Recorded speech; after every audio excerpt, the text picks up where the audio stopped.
We're getting a lot of feedback out there from the media, that they can't understand why they don't have a tip on Rachel Morin. They got videos out there on the guy. They got this DNA. They got rewards out there. We're talking about flyers, posters, mailers. They've got everything going out there to try and find out who this guy is. Nobody's coming forward with a tip, right? We got tons of media coverage, okay? But yet no name, no tip. Who is this guy? You know why you don't have a tip? Because he's ganged up. That's why. They're scared. They're scared of him, his connection to a gang, and they're afraid for their lives. What good's a reward if you're dead and your family's dead? Good afternoon, everybody, and thanks for tuning in. Really appreciate you guys. You're a great audience. Definitely on the ball, no question about it. And we love your comments. Please continue to comment. Really intelligent comments. And also, if you like what we're doing, hit the like. And of course, if you want to be part of the team, hit the subscribe button. We love to have you on. We always respect your opinions. As you know, we get back to you sooner than later, mostly. But we respect all of you. At this point in time, I want to thank Dustin Ranck. Dustin's here today. We're honored to have Dustin Ranck. And as you know, he's a real professional. He's, a private detective.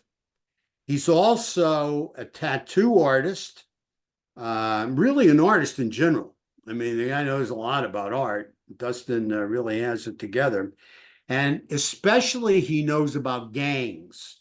He's been involved with gangs for many, many years, and not being in a gang, but pretty much being on the other side of the gangs, and all the tattoo art that went into that.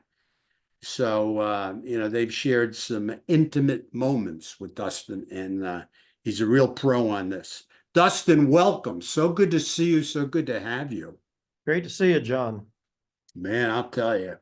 And today we're going to be looking at Rachel Morin, and we're gonna be talking about a little bit more than Rachel Morin today. We're going to be talking about the slaughter of Innocence, or Innocence slaughtered. That's the way we're going to look at this. Innocence slaughtered. All right. And God knows, God bless Rachel Morin, and along with Rachel, God bless the other girls that have perished. Laken Riley from Georgia. God bless her and her family.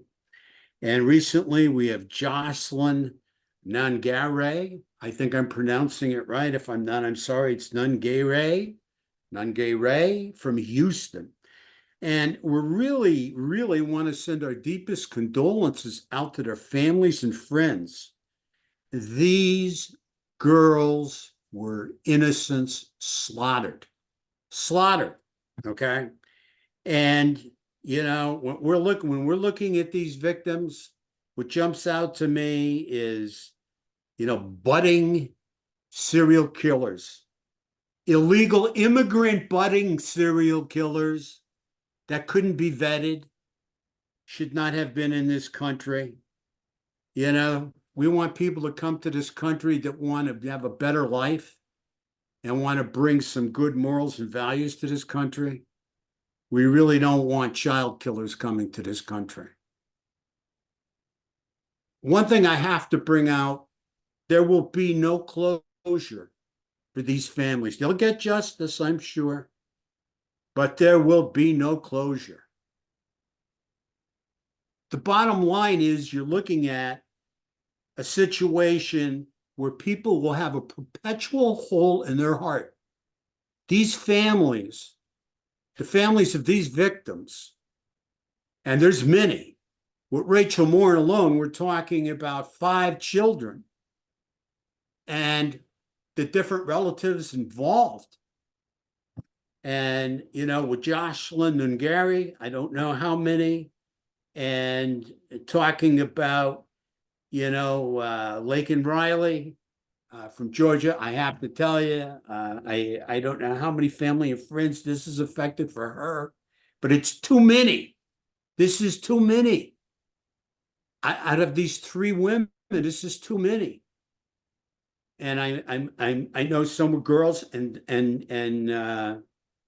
Rachel was older, but I have to tell you, they're females, and that's the biggest thing. These guys want sexual dominance over females to the point of where they want to murder them because they do not want any witnesses. That's the bottom line. Witness disposal, or could be part for sadists, could be part of the ritual. But I'm sorry to bring this out, but I have to really tell you that I think this is just the tip of the iceberg, and there's a lot more going to be revealed sooner than later, and I'm concerned about that. I'm really concerned about that. Too many budding serial killers. These guys are young, man. They're young and on the move, and that's pretty damn scary for this country. That's all I got to say. The other thing that I'm concerned about is, the gangs itself. I mean, and I'm talking specifically about our boy here from El Salvador. I mean, looks like he was really ganged up. In fact, we brought that out right in the beginning, Dustin, and we were right. I mean, this guy was ganged up all the way. That's why they couldn't get a beat on him. They kept moving him. Somebody kept moving him around the country. And you really had a lot of good information, and you were right on, spot on with this guy. Go ahead, talk about that. Talk about him and how you felt he moved around the country, how he ended up here. Yeah, absolutely, John. And this goes all the way back to literally about a month after Rachel was murdered that you and I were having some internal dialogue about this. And,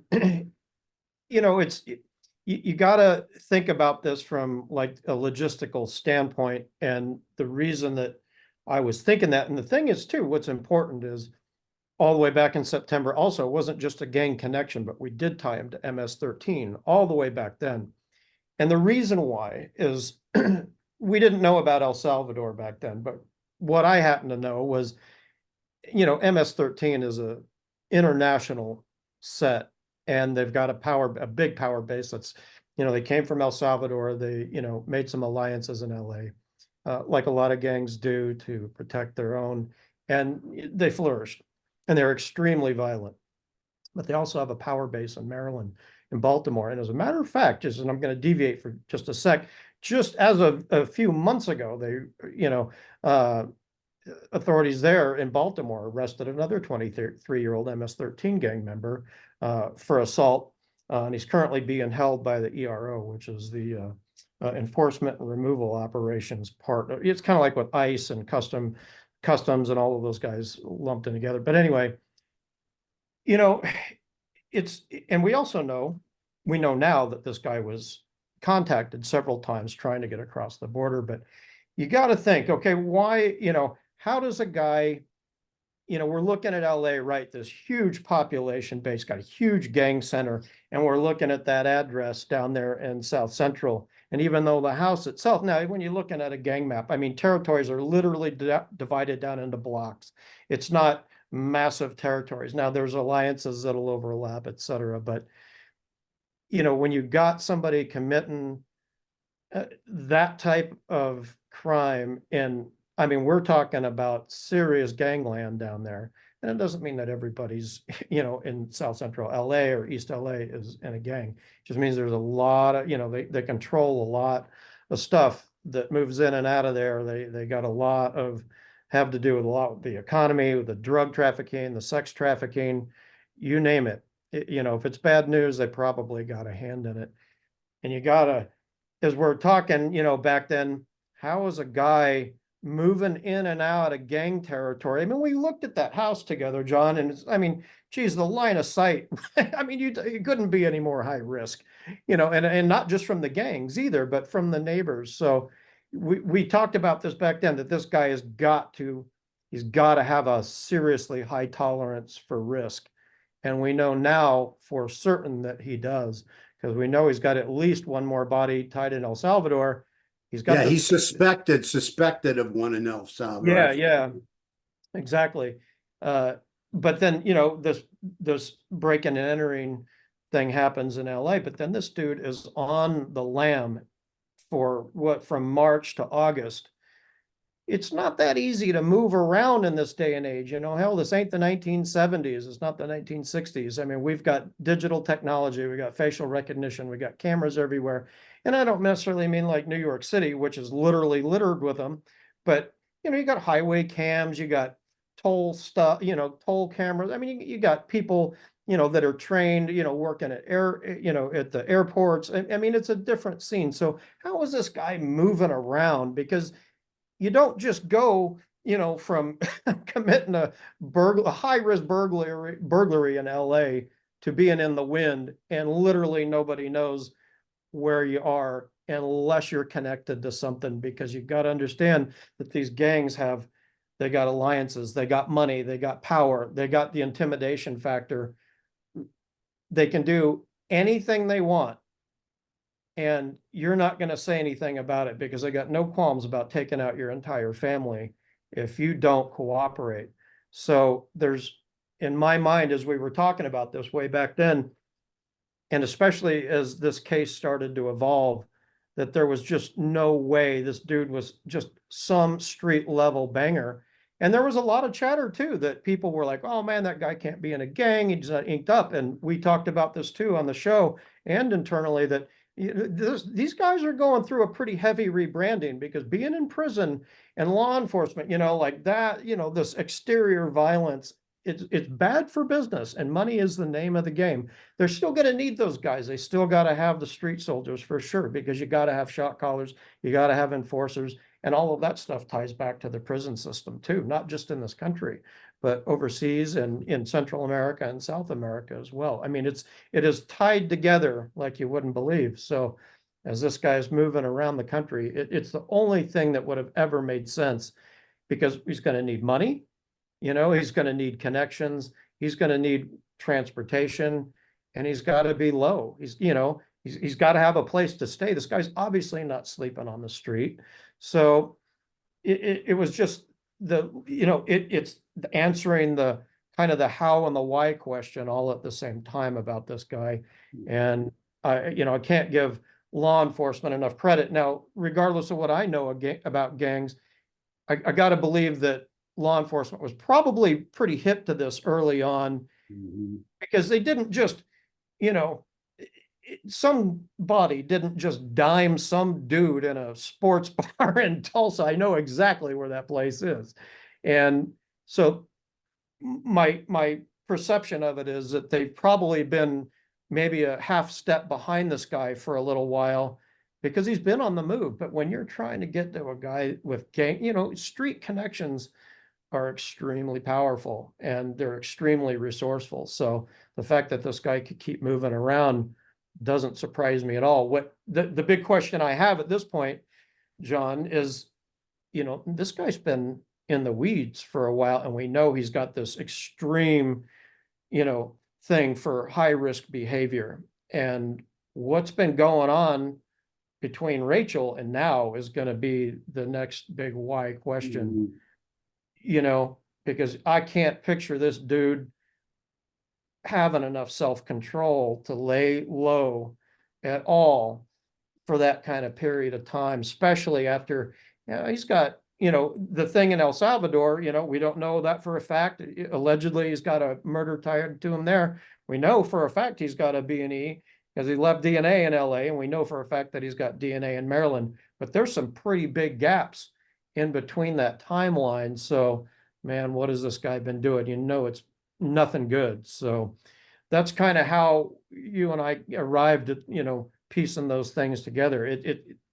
It can't be understated enough how interconnected these networks of gangs are. I mean, it's literally unbelievable. And, for people like everyday citizens, you and I, and, audience, these guys, whether they're, and I'm going to bring this out too, John, we talked a little bit about before the show, because you brought this up years ago tying serial murder to gang activity. And even with all the contact I'd had at gangs over my career, that it makes perfect sense, because these guys will drop somebody at the drop of a hat. They do not give a shit. If you owe them money or you're in their way, you're in their parking place, whatever. They literally, I mean, they're extremely violent folks, and they are not to be messed with. So you called that out, and now we're starting to see this, as you brought these other two victims, you mentioned them, and, God bless them for sure. I mean, that you just can't imagine anything more terrible. But these guys operate a little bit differently, because when, it's not just some dude with a fetish or, like this murder addiction, which not minimizing that at all. And it's something you talk about all the time. But these guys are being cultivated, John, for violence. They are being cultivated for murder.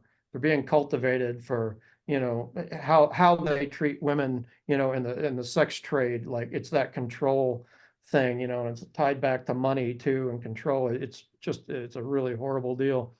But I mean, as we had talked, I mean, when you're listening to these guys talk to you, yeah, in the tattoo shop, that's like a pretty safe place for people to tell you. I mean, they're not going to come right out and say, yeah, like, yeah, I clipped some guy yesterday necessarily, but they kind of loosely, well, not very loosely allude to it all the time, because it's part of their daily life. And there's just, I mean, literally, especially as these guys go on, you see them as they're young guys coming into the gang trade. Some people, it really short circuits, because, a lot of times they go from just these innocent kids, and a lot of times they don't join a gang because they're bad kids. They're trying to do it for safety, because they're getting their ass kicked every day. They're getting threatened every day. And I'm telling you, like, and this is not minimizing school bullying at all, but when you move that into a place where you live in heavy gang territory, that takes on a completely different meaning, because those guys will follow through, and they do follow through, and that's how they initiate control of an entire area.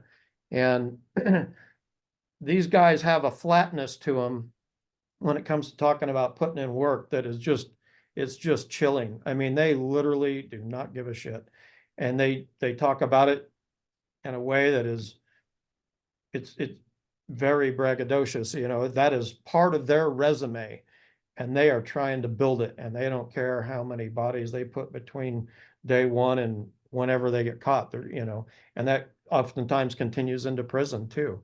So, you've made a point years ago about all of this, and we're really starting to see this materialize more and more.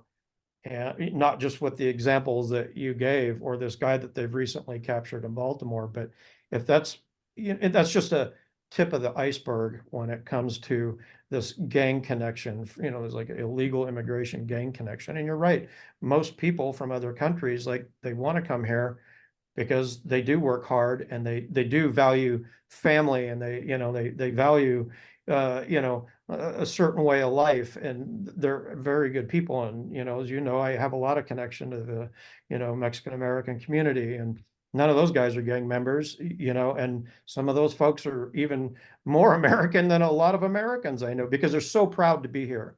And I think that's important to say. But when you get into that criminal element, man, and they obviously, when you've got somebody from another country looking at, I mean, they look at this like an open market. It's easy to get in and it's easy to get out. There's a huge population here. There's tons of drugs, tons of drug use, tons of vulnerable people, tons of vulnerable women. Hell, I'd drive 10 miles from my house. I mean, yeah, prostitutes everywhere. I mean, and people that are struggling with addiction and homelessness, and a myriad, mental health issues, and a myriad of other things. A lot of people just become natural targets for a lot of these folks. But it's not limited to that. It doesn't matter how, I mean, these guys aren't afraid to take on police. That's how bad it is. Obviously, we see Yeah. that on television. Yeah. Absolutely. So for your audience, that's kind of how we got to this gang connection, and it makes perfect sense. And now we're seeing this bear out, that he is, and not just with a gang connection, an extremely powerful and extremely violent gang that has got tentacles worldwide. And that should be alarming to everybody. I think it answers a major question too, God bless the the little girl that was invaded in her home and was abused in her home.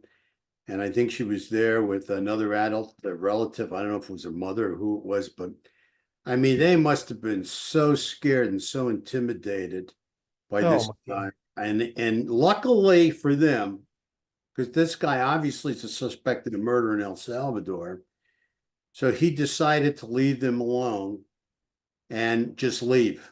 Okay. And off he went into the night.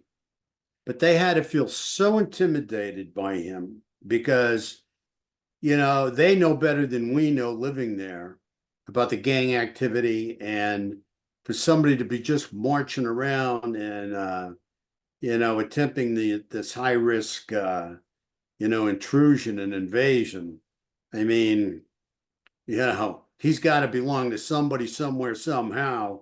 And, what do? We call the cops, we squeal on them, we're going to get killed. Now you notice it seems when they moved out of that area, that's when the sketch and everything came out. But they Right. wanted to put some mileage between them and that area and hopefully him. Um, I mean, this is one pretty bad sick dude, as we found out later on with poor Rachel Morin, and how brutal, this guy is. Now keep in mind, this is at 23 years old with Rachel Morin, and or younger. He's younger probably with Rachel Morin, maybe between 22, 23, or 22. So then you go back to El Salvador. How old was he in El Salvador when he allegedly committed this murder, right? So you got to take this into consideration. I mean, you have these younger, budding serials. There's something we never saw. It would usually, the FBI put it out there between 25 and 35. Then over the years, we started to see it get younger. But man, oh man, you take a look at, some of the ages of these people here. When you take a look at, you know, Jocelyn Nungaray over there, and these two guys.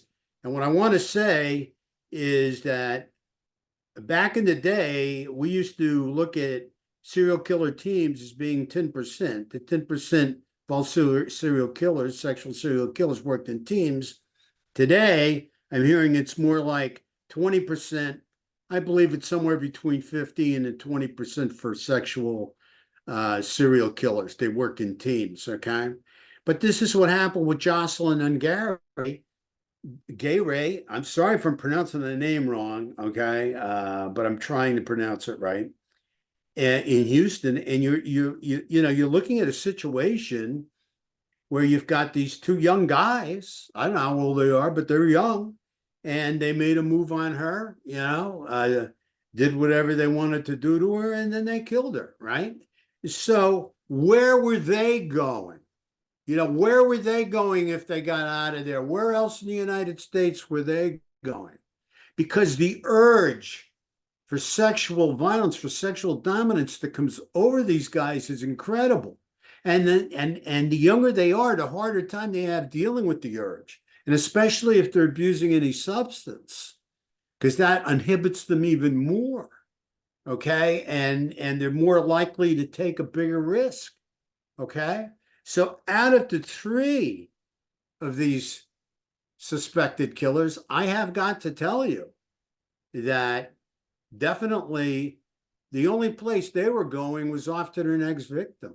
I'm just going to tell you that straight out. I mean, there's word that this guy from El Salvador that killed Rachel Morin was sitting in a bar when they arrested him. Then there's word he was outside the bar or whatever. And I think to myself, yeah, sitting in the bar, waiting for a woman to sit down next to him, have a drink that he can buy her a drink or something. I mean, these guys are, you know, in the last show I did, I talked about, you know, hypersexual, you know, and these guys are so hypersexual. I mean, that's all they think about, you know. So if this guy didn't act out between now and then, he was getting ready to act out because we never believed he could go this long. Again, kudos to law enforcement. You know, they had him on the run with his head down, and he kept banging and booming from spot to spot, and then ended up in Tulsa. Pretty incredible to me. But what's more incredible to me is where'd he get the money? See, this is goes back to your theory on how he had to be connected to an earner, right, for the gang, Mhm. or he had to be an earner himself, but he had to get the juice somewhere. He had to have the money somewhere to exist and to move on and to pay for transportation. So he either had some side jobs, which we believed he did at the time, or the gang just, you know, were his benefactors and helped him get around the country. You know, somebody helped him, right, financially, because you just don't go in and rent a Yeah. house in Tulsa without any money. You got to have some money. So I think more will be revealed, more will be uncovered as they start digging in here and everything. And it'll be interesting to see when they start to backtrack, you know, and follow the money, who this connects to. I think that's going to be really interesting.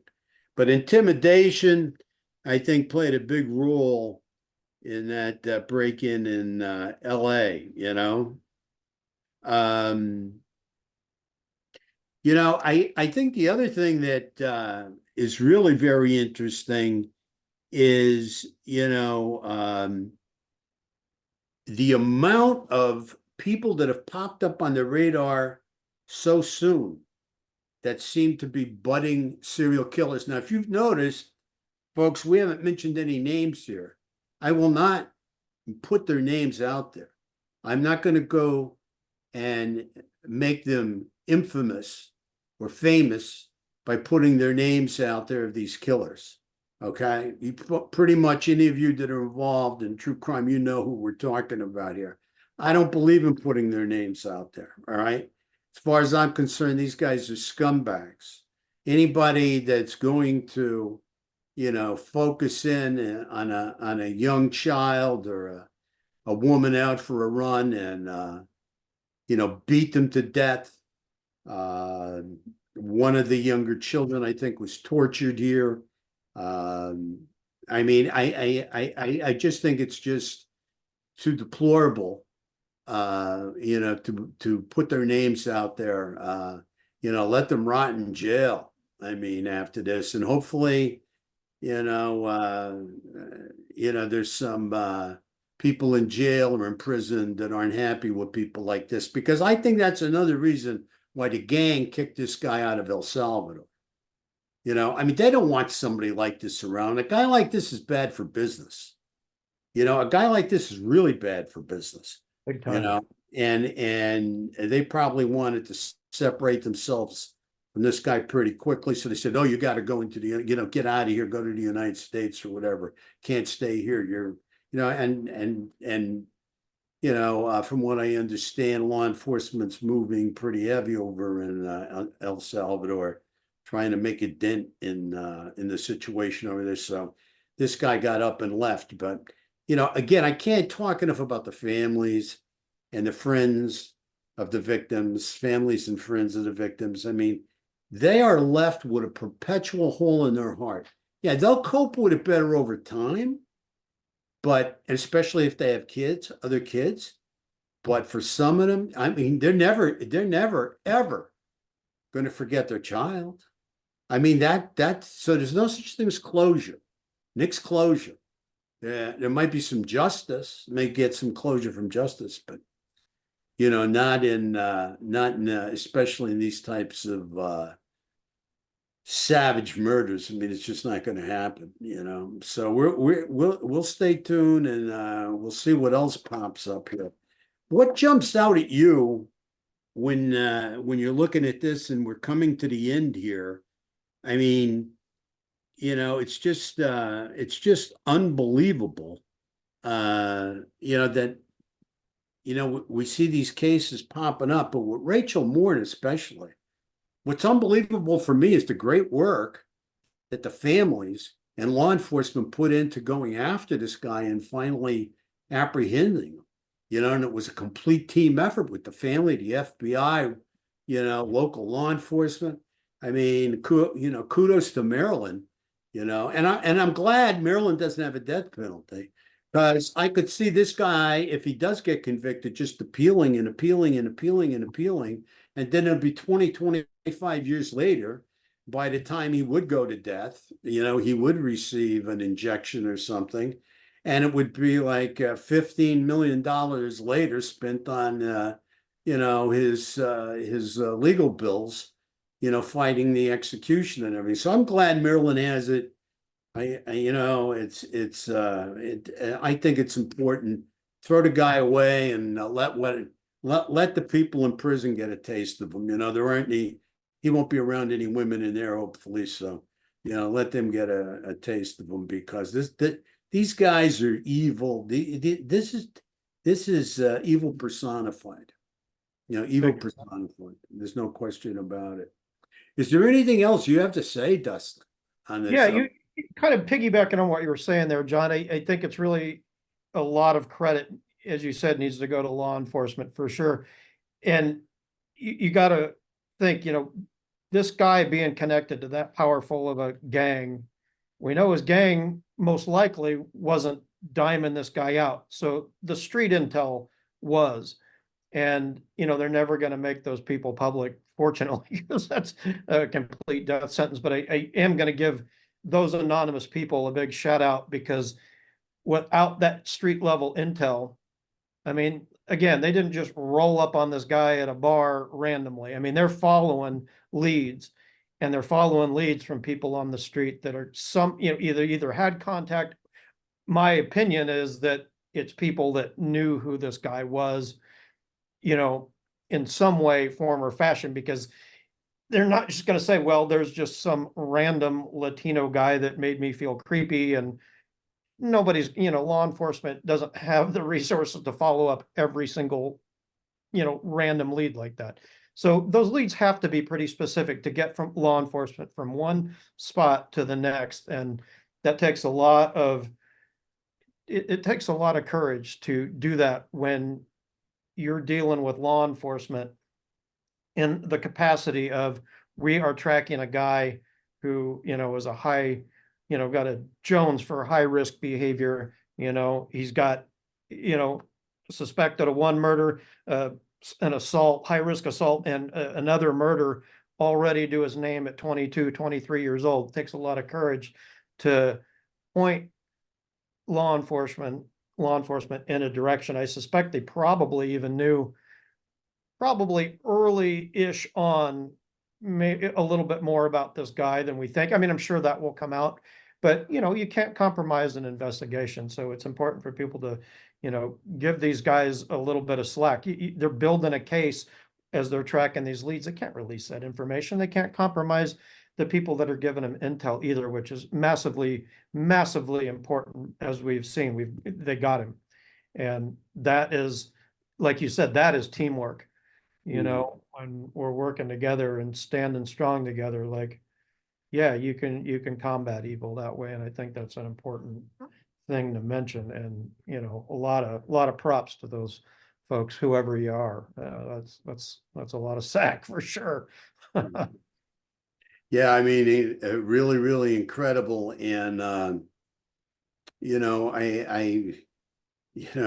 the guy shows up here. He's suspected of murder in El Salvador.